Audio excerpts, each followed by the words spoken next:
Olá, todo mundo! Eu sou Luffy Steffen e este é o Nafta Luffy. É isso mesmo, você não errou de canal. Eu sou o Luffy Steffen, apesar desse visual novo, que não tão novo assim, esse visual diferentão que eu estou trazendo agora. É que realmente, né, nesse verão intenso, em pleno inverno de São Paulo, resolvi cortar o cabelo e a barba porque não estava mais aguentando de calor, né? Mas para não perder o toque vintage, resolvi deixar esse bigode que é uma coisa porn star anos 70, que tem tudo a ver com o tema que a gente vai falar aqui no programa de hoje, no Nafta Luffy. Mas se bem que tem gente que já me perguntou se esse bigode é uma homenagem ao Vardinho, personagem de Dona Flor e seus dois maridos. Não é, mas também acaba tendo a ver também com o tema do programa de hoje, como já vamos ver daqui a pouco. Então é isso, bem-vindos ao Nafta Luffy, edição 99 e meio, isso mesmo. Edição 99 e meia do Nafta Luffy, porque a última edição foi o 99 e a próxima é a 100. Mas é que a edição 100 vai ser uma edição especial, né? Meio com uma coisa chance, assim. E esse programa de hoje é só um aperitivo, né? Um tema rápido que eu quero falar rapidamente antes de esquecer. Então, por isso, esse é o Naftaluf 99,5. Não perca o Naftaluf 100, que vem aí. Pois é, minha gente. E por que que o tema de hoje está no título aqui? Vocês que viram o título já descobriram, né? Já sabem do que vamos tratar. Afinal de contas, por que Patrícia de Locomotivas foi proibida de ler um misterioso livro chamado A Meta? Isso mesmo. Se você ficou intrigado e queria saber mais sobre isso, seus problemas acabaram. Assista essa edição do Naftaluf, onde eu revelarei para vocês o que é o livro A Meta, que Sérgio, o pai de Patrícia, achou um absurdo e não queria que ela lesse tal livro de jeito nenhum. Estamos falando da novela Locomotivas. Já deu para perceber que eu continuo assistindo Locomotivas, né? Pois é. Na verdade, eu gravei aqui um programa, vocês viram aqui no canal, acho que viram, né? Quando foi anunciado que Locomotivas entraria na Globoplay, eu gravei um programa esmiuçando a novela, mas eu ainda estou assistindo a novela, né? Estou quase no final, mas ainda não cheguei lá. Inclusive, atendendo a pedidos, quando eu terminar de ver a novela, há quem diga que quem sabe vai rolar um vídeo, uma nova parceria entre eu e meu ilustre colega Nilson Xavier. Ele já terminou de ver Locomotivas, que eu sei, e aí a gente vai fazer um bem bolado para comentar o que achamos dessa novela tão singela. Mas apesar de eu já estar quase no fim da novela, eu deixei esse assunto para falar em algum momento e o momento chegou. No capítulo 33, quem estiver assistindo Locomotivas, ou quem tiver assistido, no capítulo 33, logo após a festa de aniversário de Patrícia, personagem de Elisângela, os famigerados pais da coitada personagem aparecem para dar uma costumeira bronca na garota, né? A personagem Mirtz, engraçadíssima, interpretada pela Hilária Suzy Arruda, e o personagem Sérgio, né, que é praticamente um Hitler, né, interpretado pelo Rogério Frois. E aí eles vêm comentar com a filha que a festa foi um absurdo, que só tinha vândalos e jovens desvirtuados, transviados na festa, e a cereja do bolo foi, ele disse que foi encontrado dentro da geladeira um livro. E a Mirtz acrescenta, na caixa de verduras, estragou o repolho e o alface. E qual era o livro? O livro era A Meta, de Darcy Penteado. Isso mesmo, temos de tudo aqui no Naftaluf, um verdadeiro brechó da cultura pop. A Meta, de Darcy Penteado. Foi isso que o Sérgio falou. Sabe que livro foi encontrado na geladeira? A Meta, de Darcy Penteado. Eu não admito que você leia esse tipo de literatura. E a Patrícia, como sonsa que é, fica, ai, não sabia de nada disso. Mas enfim, afinal de contas, por que A Meta, de Darcy Penteado, é um livro proibido para Patrícia e para jovens moçoilas como ela? Porque é um livro gay, isso mesmo. Gay, G-A-Y, gay, ou IAG, né, para quem quiser, gay ao contrário. Gay, gay, gay. Isso mesmo, minha gente. A Meta, de Darcy Penteado, é um livro gay. Nada mais, nada menos. Então vamos destrinchá-lo. Pois é, A Meta. Esse livro foi lançado pela editora Símbolo em 1976, né? 1976. Justamente um livro escrito pelo artista plástico, cenógrafo, figurinista, jornalista, escritor, multimídia, Darcy Penteado, que é um artista nascido na cidade de São Roque, interior de São Paulo, nascido em 1926, completou 50 anos em 1976 e, para comemorar os 50 anos, lançou seu primeiro livro.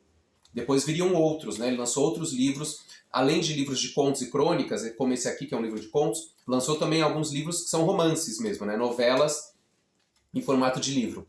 E o Darcy Penteado, um artista plástico super importante, que veio a falecer precocemente em 1987, aos 61 anos. Mas, 10 anos antes disso, mais ou menos, ao fazer 50, lançou a meta para comemorar seus 50 anos de vida. E não por acaso, para comemorar os 50 anos, ele lançou esse livro que foi a saída dele do armário, vamos chamar assim, né? Com esse livro ele se colocava oficialmente como uma figura gay na vida pública, né? Um artista plástico, ele já era um artista plástico de renome, premiado, conhecido. E com esse livro ele se coloca mais abertamente como um homossexual, inclusive porque na sequência ele vai começar a participar mais ativamente da militância gay ou a militância LGBT, na época não existia esse termo, claro, se falava militância gay, militância homossexual. No final dos anos 70, ele participa, por exemplo, do jornal Lampião da Esquina, que é o primeiro jornal oficialmente gay do Brasil, que existiu entre 78 e 81. Jornal esse editado pelo Agnaldo Silva, no Rio de Janeiro, que na época ainda não era novelista da Globo. Enfim, muitas histórias importantes sobre a militância e o pioneirismo de Darcy Penteado nessa questão LGBT.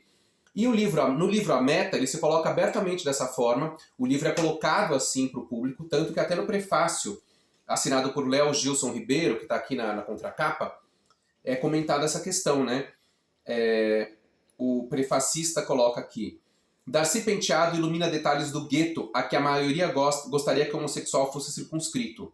O seu, né, do Darcy, é um gesto de uma rebeldia camusiana, né, se referindo a Albert Camus, contra a transformação de um ser humano, o homossexual ou o negro, ou o judeu, ou a mulher, num objeto. Por isso ele grita com sinceridade. Mas disfarçado por quê? O quê? Pois é, minha gente, e esse livro é histórico, né? É um livro super importante, formado de alguns contos. Aqui a gente tem no índice os contos que formam o livro, né? Tem um texto sobre o autor, o prefácio, como eu já disse, e aí vem os contos. A Fábula do Infarte, que é muito engraçado, né? Uma coisa tragicômica, sobre um gay que está se aproximando dos 50 anos, que está morrendo de medo de morrer de infarto. Engrenagens, que é um conto bem interessante, que fala da questão do gay enrustido, né? O personagem principal é um homem casado com uma mulher, mas que na verdade é um gay enrustido, que guarda dentro de si uma paixão pelo melhor amigo desde a época da adolescência, aquela coisa toda. Capim Australiano ou Amor para Toda a Vida. Esse conto é muito interessante, bastante atual, sobre a questão da paquera homossexual, que aqui no caso desse livro, como o livro é de 76, o conto se passa basicamente numa discoteca, né? Porque era o auge das discotecas, estavam explodindo ali, né? Conto de Fadas número 1, que é um conto super ácido, que esse conto hoje seria totalmente cancelado, inclusive pela militância LGBT. Conto de Fadas número 2, também, um conto bastante cínico, né? Com humor corrosivo. A Carreira de um Libertino. Esse conto é bem interessante, porque é praticamente um tratado sobre a vida de um homem gay de classe média alta daquele momento, né? Bem interessante. E finalmente A Meta, que é um conto mais piradão, assim, meio trágico, não tem nada de cômico.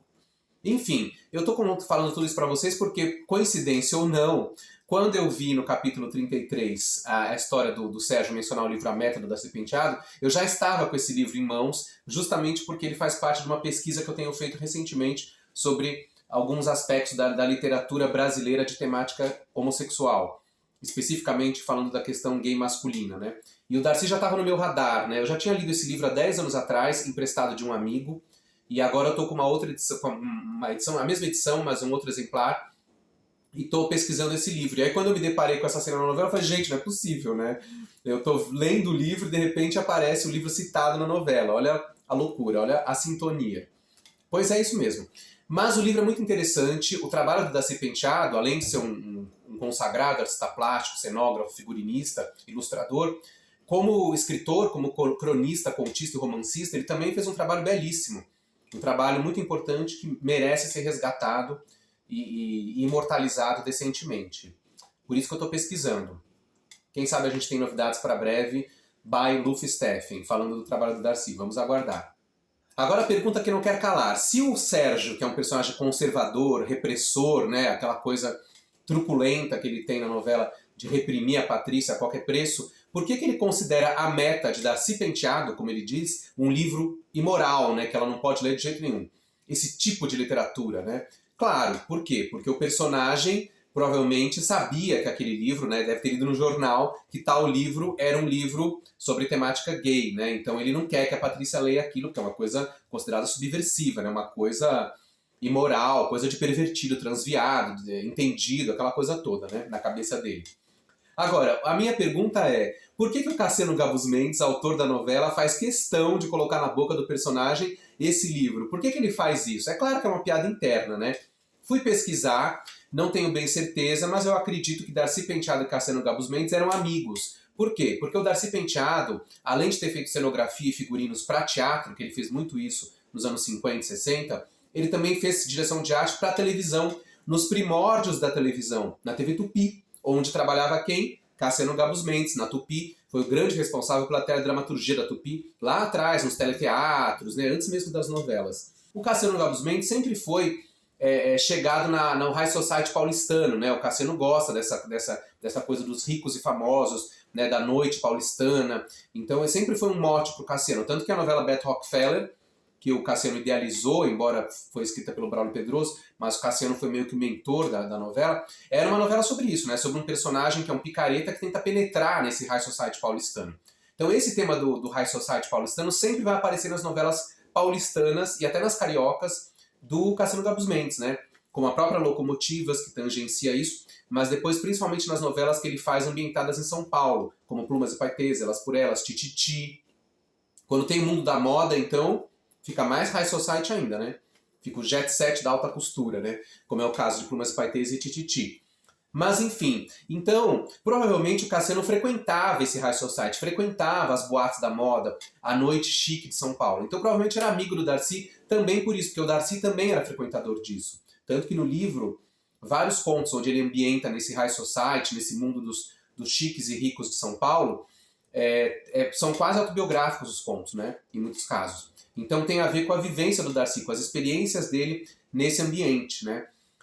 Sem falar essa coisa que eu falei, de talvez eles tenham trabalhado juntos na Tupi. Então, o Darcy... vale dizer que o Darcy Penteado também, sendo um grande artista plástico, ele era muito requisitado, né, pelos ricos e famosos para fazer retratos, né? Fazia retratos, pintava retratos das pessoas, que as pessoas punham na parede das suas casas. Claro que vendia esses retratos a peso de ouro, porque ele era um artista plástico, né, renomado. Então era disputado, né, pelas ricas, né, e pelos ricos também. Então, esse mundo, ele fazia parte desse mundo, né? Então, provavelmente, quando o Cassiano coloca isso, é uma brincadeira dele com o Darcy e, ao mesmo tempo, uma homenagem, né? É claro que o Cassiano não está colocando o nome do livro na novela para endossar o que o Sérgio fala, porque o Cassiano também acha o livro imoral. Não. Ele quer dizer, olha, o Sérgio, que é um conservador de marca maior, um reaça, vai execrar esse livro. Mas o Cassiano provavelmente está do lado do Darcy, do lado do livro, né? Então é isso, minha gente. O Naftaluf de hoje, 99,5, edição 99,5, foi só uma palhinha para homenagear Darcy Penteado com o livro A Meta, que é muito bom. Aliás, a capa também é ótima, viu? Esse não é o Darcy tá aqui, né? Mas ele tá com um visual também bem gay, anos 70. Como o meu visual do bigode.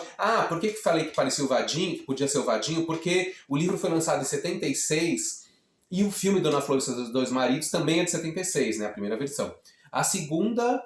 eu não me lembro de que data é, mas será que eu com esse bigodão tô mais para José Wilker ou para Marcelo Faria? Bom, daqui a pouco eu vou ter que fazer um programa pelado, né, só de bigode, como acontece com o Vadinho nesses dois filmes, né, as duas versões do filme. Mas enfim, fica para uma próxima, né? Vamos encerrando por aqui, voltamos logo mais com mais Naftaluf, aguardem a edição especialíssima, edição número 100, em breve para vocês. Até lá!